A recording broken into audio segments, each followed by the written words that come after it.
താൻ ഇത്രയും കാലം ദ്രോഹിച്ച അലീന തൻ്റെ മകളാണെന്ന സത്യം തിരിച്ചറിഞ്ഞ വൈജയന്തി കടുത്ത കുറ്റബോധത്താൽ ആശ്രമത്തിൽ സന്യാസ ജീവിതം നയിച്ചു വരികയാണ്. ഒടുവിൽ ആശ്രമത്തിലെ ഗുരുവിൻ്റെ നിർദ്ദേശപ്രകാരം കടപ്പാട്ടൂരിൽ തിരിച്ചെത്തിയ വൈജയന്തി ബാലചന്ദ്ര മേനോൻ്റെ കാലിൽ വീണ് പൊട്ടിക്കരഞ്ഞുകൊണ്ട് ക്ഷമയാചിക്കുന്നുണ്ട്. പിന്നീട് അലീന നടത്തിക്കൊണ്ടുവരുന്ന സ്നേഹനികേതനം എന്ന അനാഥാലയത്തിലേക്ക് കടന്നു ചെല്ലുകയാണ്.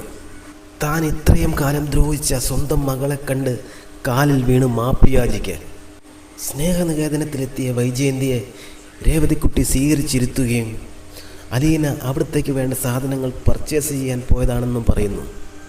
രാത്രിയോടെ തിരിച്ചെത്തിയ അലീന വൈജയന്തിയെ കണ്ട് സ്തബ്ധയായി പോവുകയാണ്. എന്നാൽ രാത്രിയിലെ ഭക്ഷണത്തിന് ശേഷമാണ് ഇരുവർക്കും നേരിൽ അടുത്ത് പെരുമാറേണ്ട അവസരം വരുന്നത്. രാത്രിയിൽ കിടക്കാൻ സ്ഥലപരിമിതികൾ ഉള്ളതിനാൽ അലീനയുടെ കട്ടിൽ വൈജയന്തിക്ക് ഒഴിഞ്ഞു കൊടുക്കുകയാണ്.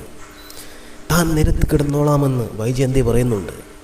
വൈജയന്തിയോട് എങ്ങനെ പെരുമാറണമെന്നറിയാതെ അലീന കുഴങ്ങുകയാണ്. ഇരുവരും ഒന്നും ഉരിയാടിയില്ല. ലൈറ്റണച്ചു കിടന്നു. രാത്രിയിൽ ഉറക്കത്തിൽ തോളിന് താഴെ ഒരു സ്പർശനം. അലീന ഞെട്ടി. ഒരു കൈ അവിടെ സ്പർശിക്കുന്നു. ഒരു കൈത്തലം അരുമയായി അവളുടെ കവിളത്ത് തലോടുന്നു. വിരലുകൾ വിറകൊള്ളുന്നത് അലീന തിരിച്ചറിയുന്നുണ്ട്. മെഴുകുതിരി ഉരുകി വീഴും പോലെ മുഖത്തേക്ക് ചൂടുള്ള കണ്ണീർ തുള്ളികൾ വീഴുന്നു. മോളെ എന്നൊരു വിലാപവും അവൾ കേട്ടു. അലീന എണീറ്റ് വൈജയന്തിയെ കെട്ടിപ്പിടിച്ച് അമ്മയെന്നും പറഞ്ഞ് പൊട്ടിക്കരയുകയാണ്.